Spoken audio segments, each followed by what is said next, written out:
नमस्कार साथियों, स्वागत है सोशल एंड एजुकेशनल प्लेटफॉर्म शिक्षा सबको एजुकेशन टू ऑल। साथियों, आज एक बहुत बड़ा धमाका हो चुका है जिसका आप सबको बेसब्री से इंतजार था। जो कि आप चाह रहे थे कि मुझे वर्दीधारी पोस्ट में जाना है, तो एमपी में ऑलमोस्ट 5 ईयर के गैप के बाद में ये भर्ती आई है। ये दो भर्तियां आई हैं, आप देखते होंगे। तो एक है सूबेदार की, दूसरी है एएसआई की, असिस्टेंट सब इंस्पेक्टर की। ये बहुत इंपॉर्टेंट भर्ती है। यहाँ पे हम लोग देखेंगे कि कितनी भर्ती आई हैं। और सबसे बेस्ट चीज़ है कि यहाँ पे एज कितनी है। किसी भी स्टेट में एज एसआई के लिए इतनी नहीं होती। यहाँ पे 38 ईयर्स से लेके 43 ईयर्स तक की एज है। तो ये सबसे बेस्ट आप सबके लिए होने वाला है। तो आप वीडियो को लास्ट तक देखिएगा। हम इस वीडियो में सारा डिटेल में बात करेंगे, क्या क्या डॉक्यूमेंटेशन आपको लगना है, क्या एज है, किस तरीके से फॉर्म भरना है, फॉर्म भरने की डेट क्या है, लास्ट एग्ज़ाम डेट क्या है। सबसे बेस्ट है, इसमें एग्ज़ाम डेट भी साथ में ही आपको बता दी गई है। तो चलिए अपना बढ़ते हैं। तो देखिए, टोटल नंबर ऑफ वैकेंसीज कितनी है उसके बारे में हम लोग कर लेते हैं। उसमें एडवर्टाइजमेंट में क्लियर लिखा है कि ये वैकेंसी इंक्रीज हो सकती है। तो असिस्टेंट एएसआई की जो भर्ती आ रही है वो अभी जो है प्रेजेंट में वो 400 के अप्रोक्स भर्ती है। ठीक है अभी। और दूसरी भर्ती आई है सूबेदार की, जो कि 100 वैकेंसीज आई है। ये अभी बढ़ने के पूरे पूरे चांसेस हैं एज पर एडवर्टाइजमेंट में जो लिखा हुआ है। चलिए इनके बारे में डिटेल में जानते हैं। तो सबसे बेस्ट चीज़ इस भर्ती की ये है कि यहाँ पे जो एमपी में जो भर्ती हो रही है उसकी सबसे बेस्ट चीज़ है एज।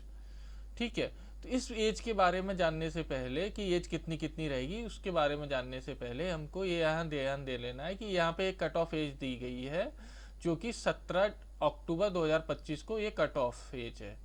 आपकी जितनी भी यहाँ पे एज आपकी कैटेगरी के हिसाब से है, तो वो बेस्ट चीज़ है कि आपके अक्टूबर 17 के में होनी चाहिए। ठीक है, नहीं तो हर एक भर्ती में क्या होता था, 1 जनवरी से ही मांग लेते थे। तो यहाँ पे ऑलमोस्ट आपको 10 मंथ्स का बेनिफिट और मिल गया है एज में। ठीक है, तो ये आपकी कट ऑफ एज क्या है, 17 अक्टूबर 2025। इसको आपको याद रखना है। ठीक है, चलिए आगे बढ़ते हैं और देखते हैं कि हर एक कैटेगरी की एज क्या है। तो देखिए, अनरिजर्व्ड कैटेगरी की आप बात करेंगे तो ये लिखा हुआ है अनारक्षित मीन्स अनरिजर्व्ड कैटेगरीज की मेल्स की, पुरुष की एज कितनी है, 33 ईयर्स तक आप फॉर्म भर सकते हैं। ठीक है, पुरुष की ये है आरक्षित मीन्स रिजर्व कैटेगरी की कितनी है मध्य प्रदेश में, सॉरी आर्थिक रूप से ईडब्ल्यूएस की कितनी है, 33 ईयर्स की एज तक आप फॉर्म भर सकते हैं। पुरुष और महिला अन्य स्टेट के जो भी अदर स्टेट सॉरी जो अन्य प्रदेश के अदर स्टेट के हैं वो 30 ईयर्स तक वो भी फॉर्म भर सकते हैं। ठीक है, तो ये ओपन टू ऑल है, हर एक स्टेट के आप इसमें आप फॉर्म भर सकते हैं। ठीक है, अब बात करते हैं कि फीमेल्स की एज कितनी है। तो फीमेल्स की एज आपको दे रखी है सभी श्रेणी, चाहे वो जनरल से हो या रिजर्व कैटेगरी से हो। फीमेल्स की एज 38 ईयर्स की फीमेल की एज यहाँ पे दे रखी है। ठीक है, पुरुष की मेल्स की जो आरक्षित श्रेणी में है उनकी एज भी कितनी दे रखी, चाहे वो अनुसूचित जाति, अनुसूचित जनजाति या अन्य पिछड़ा वर्ग means SC ST and OBC से है, तो आपकी एज 30 ईयर है। मीन्स यहाँ पे क्या है, आपको 3 ईयर्स और 5 ईयर्स का रिलैक्सेशन मिला है। 33 प्लस 5 ईयर का आपको रिलैक्सेशन मिला है और आपकी एज हो गई है 38 ईयर्स की। ठीक है, उसी तरीके से आपका ये सार्फ का एज आपको यहाँ पे दिया। मेन चीज यहाँ पे आप देखेंगे कि रिजर्व्ड कैटेगरीज की जो फीमेल है, अनारक्षित एवं आरक्षित श्रेणी के जो फीमेल्स हैं जिन्होंने अनारक्षित जो अंतर जातीय विवाह, सॉरी ये अपना है रिजर्व कैटेगरी के नहीं, इन्होंने अपना अगर आपने किसी ने इंटरकास्ट मैरिज की है तो आपकी एज है 43 ईयर्स की एज आपको यहाँ पे है। ठीक है, तो आपकी एज कितनी है, 43 ईयर्स की एज है इंटरकास्ट मैरिज अगर की है। पुरुष की कितनी है, अगर रिजर्व कैटे अनारक्षित श्रेणी से या आरक्षित श्रेणी के साथ में अगर आपका इंटरकास्ट मैरिज की है अनारक्षित श्रेणी के पुरुष ने, तो उसकी भी एज यहाँ पे कितनी है, 38 ईयर। यहाँ पे भी 5 ईयर का रिलैक्सेशन दिया है। तो आप देख रहे हैं कि एज का क्या स्लैब है, 33 ईयर्स है, 38 ईयर्स है एंड इवन आपको 43 ईयर्स की एज भी आपको यहाँ पे देखने को मिल रही है। तो ये सबसे बेस्ट हो गया आपका कि एज का, जिसका किसी कारणवश का था कि मुझे वर्दी वाली जॉब में जाना है, पर वो किसी भी फैमिली इशूज से या इकोनॉमिक इशूज से उस टाइम पे नहीं भर पाया था, अगर आज वो कैपेबल है तो वो अपना ड्रीम पूरा कर सकता है। चलिए इसके बारे में ज़्यादा नहीं। तो इसमें क्या है कि अदर स्टेट के कैंडिडेट भी फॉर्म भर सकते हैं, जिसके पास डोमिसाइल नहीं है वो फॉर्म भर सकता है। और आपकी एज के बारे में ऑलरेडी बता दिया है कि अपना एज जो काउंट होगी वो 17 अक्टूबर 2025 तक के अप्रोक्स में आप इस 33 ईयर से ज़्यादा नहीं होने चाहिए, तो ये आप एलिजिबल हैं, चाहे आप अदर स्टेट के हों या एमपी के भी हो और आप पे डोमिसाइल नहीं है तो भी आप ये 33 ईयर्स एज तक आप फॉर्म भर सकते हैं। चलिए अब आते हैं इम्पोर्टेंट इन्फॉर्मेशन। तो एक क्या है, इसमें क्या है कि आप इंडिया के, सीधा सीधा लिखा हुआ है कि इंडिया के नागरिक होना चाहिए, तो ये बांग्लादेश और ये दूसरे ये नेपाल वगैरह के यहाँ पे फॉर्म नहीं भर पाएंगे, ठीक है।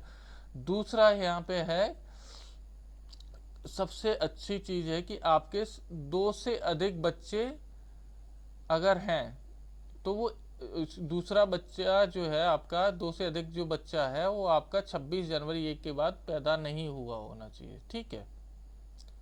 अगर इन केस अगर आपके 3 या 4 बच्चे भी हैं तो 2 बच्चे अगर आपके इससे पहले हुए हैं, एक बच्चा अगर आपका, मान के चलिए आपका 3 बच्चे भी हैं, तो यहाँ पे आपको क्या है कि अगर एक बच्चा आपका 26 जनवरी 2001 से पहले का, बाद में अगर आपके ट्विंस हो गए तो भी 3 होते हैं तो आप फॉर्म भर सकते हैं।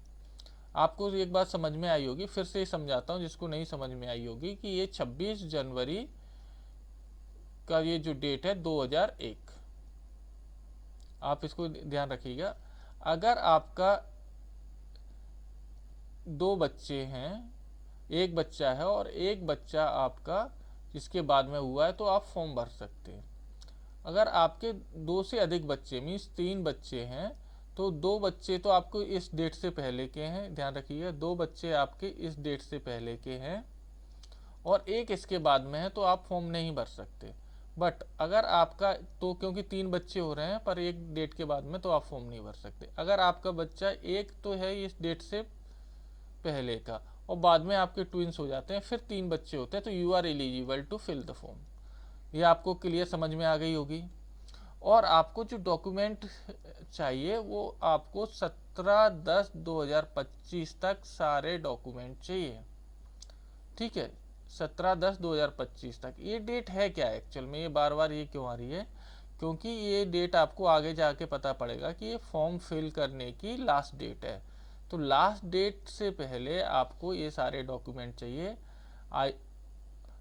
आयु में अगर आपको छूट चाहिए तो आपको डॉक्यूमेंट चाहिए, आपको एजुकेशनल डॉक्यूमेंट आपको चाहिए, और आपको भूतपूर्व सैनिक है तो आपको उसके डॉक्यूमेंट चाहिए, ठीक है। आई होप ये वाला ऑनलाइन जो फॉर्म भरने की जो डेट दे रखी है यहाँ पे, वो दे रखी है 3 अक्टूबर से आपके ऑनलाइन फॉर्म स्टार्ट हो जाएंगे, और 17 अक्टूबर जो मैंने आपको पहले डेट बताए थे, इसी डेट तक आपके लास्ट डेट है, और इसी डेट से पहले पहले आपको सारे डॉक्यूमेंट आपके पास में होने चाहिए, ठीक है। जो भी एज से रिलेटेड है, आपके एजुकेशनल सर्टिफिकेट हैं, वो सारे इस डेट तक आपके पास होने चाहिए। सीधा इन्होंने पिछली स्लाइड में जैसे आपको बताया था। ये करेक्शन का क्या है, करेक्शन भी इन्होंने सबसे बेस्ट चीज़ की कि अगर आपने 3 तारीख को ही फॉर्म भरा है और उसी दिन को आपको लगता है कि कुछ मिस्टेक होगी, तो आप सेम डे आप करेक्शन कर सकते हैं, ठीक है। और करेक्शन के लिए आपको लास्ट डेट जो है अपना 17 से आपको 22 तारीख तक का करेक्शन का डेट है, मीन्स लास्ट डेट के बाद भी आप 5 दिन तक आप फॉर्म भर सकते हैं। आई होप ये क्लियर हो गया है फॉर्म फिलिंग का डेट का। चलिए बढ़ते हैं, नेक्स्ट है अपना पॉइंट एग्ज़ाम फीस की। तो एग्ज़ाम फीस की हम लोग बात करते हैं। तो अनुसूचित, यहाँ पे देखिए अनारक्षित के लिए, सबसे पहले अनरिजर्व्ड के लिए, यूआर के लिए जो फीस रखी गई है वो 500 रुपये रखी गई है, 500 रुपीज़। अब ये है एससी, अनुसूचित जाति, एसटी, अनुसूचित जनजाति, पिछड़ा वर्ग, ओबीसी एंड ईडब्ल्यूएस के लिए जो फीस रखी गई है वो 250 रुपये रखी गई है, 250 रुपीज़ रखी गई है, ठीक है। अब जो पुलिस विभाग के जो कैंडिडेट है उनके लिए 200 रुपये और 100 रुपये की फीस रखी गई है, ठीक है। और अगर आप एमपी ऑनलाइन से भरते हैं तो ये उनके पोर्टल का चार्जेस है 60 रुपीज़ एंड 20 रुपीज़, ठीक है। चलिए अब आगे बढ़ते हैं हम लोग की जो है अपना एग्ज़ाम का डेट क्या है, तो आपका एग्ज़ाम का डेट है, देखिए यहाँ पे ध्यान दीजिएगा, एग्ज़ाम की डेट आपको बताई गई है 10/12 मीन्स 10 दिसंबर से आपके एग्ज़ाम स्टार्ट हो जाएंगे। और एग्ज़ाम एक दिन में 2 एग्ज़ाम होंगे, ठीक है, ध्यान रखिएगा, एक दिन में 2 एग्ज़ाम होंगे, मीन्स एक 2 शिफ्ट में एग्ज़ाम होंगे। तो फर्स्ट शिफ्ट में जो होगा आपका रिपोर्टिंग टाइम यहाँ पे दे रखा है 10:30 से 7:30 से 8:30 7:30। 10 मिनट आपको 9 बजे से 9:20 में आपको इंस्ट्रक्शन पढ़ने के लिए मिलेगा। और ये आपका 2 घंटे का पेपर होगा 9:30 से 11:30 बजे। और यहाँ पे क्वेश्चन कितने आएंगे, 100 क्वेश्चन अटेम्प्ट करने हैं 120 मिनट में। और मेन चीज़ आपको बता चुका हूँ मैं कि ये आपका एग्ज़ाम जो होगा, आप नोट कर लीजिएगा, एग्ज़ाम जो होगा वो कैसा होगा, सीबीटी एग्ज़ाम होगा, कंप्यूटर बेस्ड एग्ज़ाम होगा, कंप्यूटर पे ये सारे क्वेश्चन आपको सॉल्व करने पड़ेंगे, ठीक है। तो फर्स्ट शिफ्ट में एग्ज़ाम होगा 9 बजे से 11:30 बजे तक, और सेकेंड शिफ्ट में होगा 2:30 बजे से 4:30 बजे तक, ठीक है। ये सूबेदार का हो गया। अब देखते हैं हम डॉक्यूमेंट रिक्वायरमेंट क्या रहेगी। तो मैंने यहाँ पे मेन डॉक्यूमेंट जो भी रिक्वायरमेंट है उसमें लिखा हुआ है, ठीक है। चलिए बढ़ते हैं, ठीक है। तो ऑनलाइन आपको इसमें सारे जो है आपको कलर फोटो वगैरह सारा चीज़ें अपलोड करना है ऑनलाइन। जब आप फॉर्म भरेंगे तो स्कैन करके आपको अपलोड करना है, ठीक है। अब ये जो 2 पॉइंट मैंने ब्लू ब्लू लगा रखे हैं वो ज़्यादा इंपॉर्टेंट है। ऑनलाइन आवेदन पत्र में आवेदन को जन्म तिथि के प्रमाण हेतु 8वीं या 10वीं या 12वीं की अंक सूची स्कैन करके संलग्न कर अटैच करना है। तो कौन सी एज के लिए कोई मार्कशीट चल जाएगी, 8th क्लास की, 10th क्लास की एंड 12th क्लास की, कोई सी भी यहाँ पे मार्कशीट आपकी उसके लिए चल जाएगी। आपको बाकी सर्टिफिकेट लगाना है, कैटेगरी में छूट के लिए वही SC ST OBC के सर्टिफिकेट आपको यहाँ पे लगाना है, ठीक है। मेन ये वाला पॉइंट पे आप थोड़ा सा गौर फरमाइएगा कि आवेदक को अपनी हस्तलिपि में निम्नलिखित टेक्स्ट लिखना है। मीन्स ये डिक्लेरेशन है, आप अगर फॉर्म भर देते हो लास्ट में ये डिक्लेरेशन का ऑप्शन आएगा फॉर्म में, ये आपको हाथ से लिखना है और फिर स्कैन करके अपलोड करना है। अगर आप ये नहीं करते हो तो आपका फॉर्म कंप्लीट नहीं माना जाएगा, ठीक है। तो आपको आई होप क्लियर हो गया होगा सारा चीज़ें। एक चीज़ तो आपको याद रखना है कि 17 अक्टूबर 2025 ये कट ऑफ डेट है, ये एज के लिए भी है, और आपके जो भी डॉक्यूमेंट हैं वो इससे पहले आपके पास होने चाहिए, ठीक है। और यही लास्ट डेट है फॉर्म भरने की, तीनों चीज़ें यही डेट है। तो ये बहुत इंपॉर्टेंट डेट है, ध्यान रखना है ये फॉर्म फिल करने की भी। ये बढ़ते हैं नेक्स्ट स्लाइड के ऊपर। अब मेन होता है कि सैलरी सबसे मेन मोस्ट इम्पोर्टेंट होता है। आप जब जा रहे हो वर्दी वाली जॉब में तो आपका, या कोई सी भी जॉब में, तो आपका सैलरी देखना होता है। तो चलिए हम लोग सैलरी देखते हैं। तो सूबेदार की कितनी है, सैलरी का ब्रैकेट दे रखा है 36,200 से लेके 1,14,800 के बीच में आपकी सैलरी रहेगी। ये है सूबेदार की, ठीक है। वहीं पर अपन बात करते हैं ASI की, सहायक उप निरीक्षक की। तो यहाँ पे जो ब्रैकेट दे रखा है 19,500 से लेके 62,000 के बीच में आपकी सैलरी रहने वाली है, ठीक है।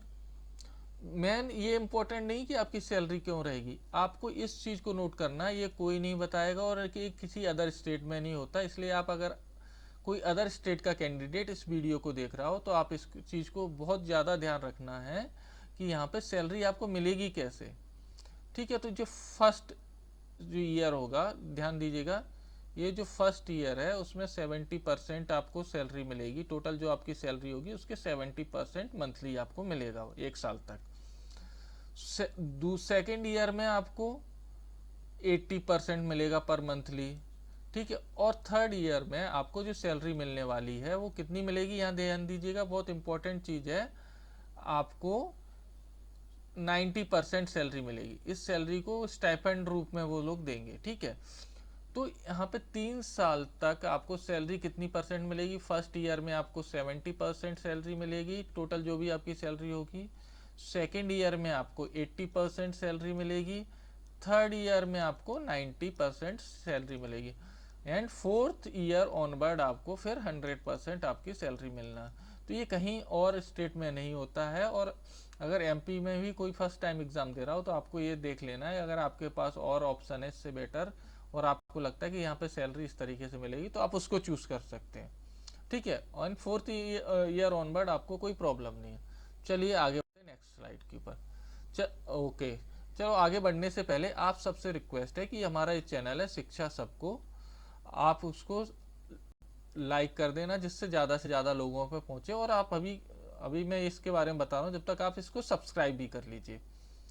ठीक है, और हमारा ये टेलीग्राम चैनल है, इसका लिंक भी हम वीडियो के डिस्क्रिप्शन में दे देंगे। वहाँ पे हम जो भी, चाहे वो करंट अफेयर हो, डेली वीकली मंथली, उसका हम लोग आपको पीडीएफ शेयर करते रहते हैं। इंपॉर्टेंट जॉब्स के अपडेट के रिगार्डिंग वीडियो भी उसी ग्रुप में शेयर कर देते हैं। और इस जो नोटिफिकेशन है, इसकी जो 60 पेजेस की पीडीएफ है, वो भी हम इस ग्रुप के इस टेलीग्राम के ग्रुप में डाल देंगे। तो आप इस टेलीग्राम ग्रुप को भी वीडियो के डिस्क्रिप्शन में जाके ज्वाइन कर लें। चलिए थैंक यू, आगे बढ़ते हैं। चलिए क्योंकि ये कंप्यूटर बेस्ड एग्ज़ाम है, आपको पता है सीबीटी है, तो ये कई दिन तक चल सकता है, 1 महीने या से भी ज़्यादा चल सकता है। इसलिए यहाँ पे नॉर्मलाइजेशन होगा। इन्होंने ऑलरेडी ये आपको नोटिफिकेशन में ही बता दिया गया है कि नॉर्मलाइजेशन होगा। तो कोई किसी का अगर हार्ड शिफ्ट आ जाता है तो उसको निराश नहीं होना, इवन उसको खुश होना है कि नॉर्मलाइजेशन में आपको ही पता है कितने भी नंबर ये लोग बढ़ा देते हैं। और जिसका ईजी आ जाए उसको भी ज़्यादा खुश नहीं होना है कि आपको ये भी पता है कि नॉर्मलाइजेशन में इतने नंबर घटा देते हैं कि कई बार रेस से बाहर हो जाते हैं। ठीक है, तो ये तो it's a part of game. चलिए हम लोग बात करते हैं, यहाँ पे उन्होंने ये फॉर्मूला भी दे रखा है। ठीक है, तो इस फॉर्मूले के हिसाब से वो लोग नॉर्मलाइजेशन करेंगे। चलिए आगे ऊपर 1 सेकेंड, यस ठीक है, आइए अब देखते हैं ये फिजिकल मेजरमेंट होगा। तो देखिए यहाँ पे तो physical measurement almost other state से कम ही आपको मिलेगा। देखिए सूबेदार के लिए आपको कितना दिया गया है, मेल्स के लिए दिया गया है कितना, 162 सेंटीमीटर का। ठीक है, और महिलाओं के लिए जो गर्ल्स हैं उनके लिए कितना दिया, 152 सेंटीमीटर हाइट होनी चाहिए। उसी तरीके से असिस्टेंट सब इंस्पेक्टर की बात करते हैं तो हमारा इनके लिए भी दिया गया हाइट सेम है, मेल्स के लिए दिया 162, फीमेल्स के लिए 152। ठीक है, तो ये तो शारीरिक रहेगा। बाकी आपका कद का माप हो गया किस तरीके से, ये सारा डिटेल यहाँ पे दे रखा है। तो मेन इंपॉर्टेंट था आपकी कि जिसके हाइट 162 है मेल्स में वो एलिजिबल है और फीमेल्स में 152 है।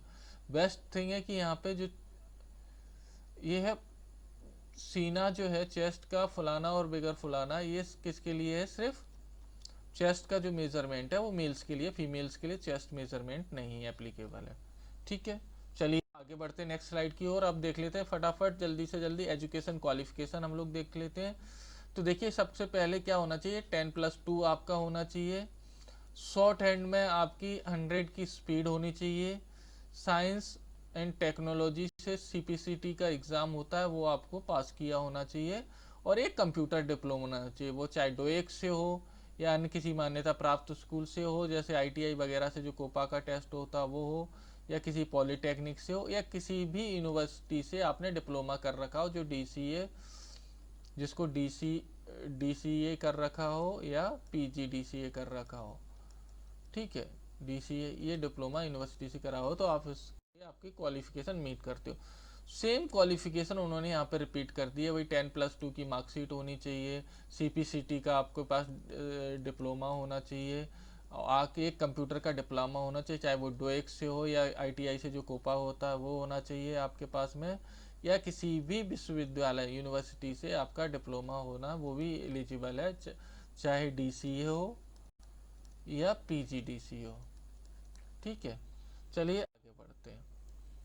देख ये फिर से हम एक बार रिक्वेस्ट करना चाहूँगा कि हमारे जिस चैनल है यहाँ पे हम लोग ऑथेंटिक अपडेट देते हैं, तो आप यहाँ पे इसको लाइक कर दीजिए जिससे ज़्यादा से ज़्यादा लोगों पे पहुँचे, और इसको सब्सक्राइब जरूर कर दीजिए क्योंकि इस जितनी भी भर्तियाँ हैं उसको हम कॉन्टीन्यूस फॉलो करते हैं। छोटा से छोटा नोटिस आता है तो उसके रिगार्डिंग हम लोग वीडियो बना के आप सभी को इन्फॉर्म कर देते हैं। तो आप इसको सब्सक्राइब कर लीजिए जिससे आपको नोटिफिकेशन पहुंच सके। और जो इस नोटिफिकेशन की पीडीएफ है वो हम अपने टेलीग्राम ग्रुप में डाल देंगे, और टेलीग्राम ग्रुप का आपका लिंक हम इस वीडियो के डिस्क्रिप्शन में आपको दे रहे हैं। और जो भी इम्पोर्टेंट अपडेट्स होते हैं गवर्नमेंट जॉब से रिलेटेड, वो भी हम अपना टेलीग्राम ग्रुप में आपको डालते रहते हैं। और यहाँ पे हम लोग daily, weekly and monthly current affair का भी क्लासेस कंडक्ट करते हैं। तो आप इसको टेलीग्राम से आप जुड़ जाइए और यूट्यूब चैनल को सब्सक्राइब करिए, जिससे आपको ईजी हो जाए थोड़ा सा एग्ज़ाम क्रैक करने में। आप सबका बहुत बहुत धन्यवाद ये वीडियो देखने के लिए, और जो भी अपडेट नेक्स्ट आती रहेगी वो हम आपको शेयर करते रहेंगे। Thank you for watching.